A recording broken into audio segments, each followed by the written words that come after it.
पाकिस्तान और England cricket टीमों के दरमियान वनडे सीरीज का दूसरा मैच आज लॉर्ड्स के तारीखी क्रिकेट स्टेडियम में खेला जा रहा है। इस दूसरे ओडीआई मैच के लिए पाकिस्तान की प्लेइंग 11 में दो बड़ी तब्दीलियां।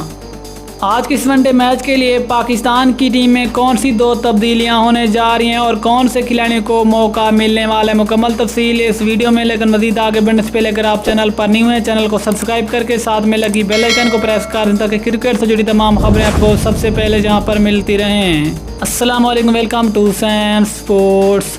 आपको इस खबर की मुकम्मल तफसील बताएंगे, लेकिन उससे पहले अगर आप पाकिस्तान और इंग्लैंड में दूसरा वनडे मैच अपने मोबाइल के ऊपर लाइव देखना चाहते हैं तो इसी वीडियो के डिस्क्रिप्शन में एक ऐप का लिंक मौजूद है जिसका तरीका आपको स्क्रीन पर भी शो हो रहा है।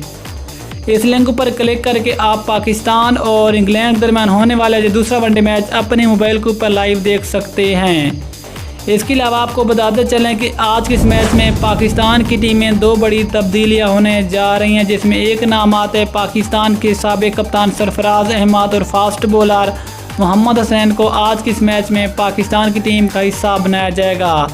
ज़राए के मुताबिक मिडिल ऑर्डर को मजबूत करने के लिए आज के इस मैच में सरफराज अहमद के बारे में सोचा जा रहा है कि उसको आज के मैच में शामिल करके मिडिल ऑर्डर की कमज़ोरी को दूर किया जाए। इसके अलावा फास्ट बॉलर मोहम्मद हुसैन को भी हारिस रऊफ की जगह शामिल किया जाएगा, क्योंकि हारिस रऊफ की वनडे में परफॉर्मेंस को इतनी अच्छी नहीं रही। इस लिहाज से आज के इस मैच में ये दो बड़ी तब्दीलियां होने जा रही हैं।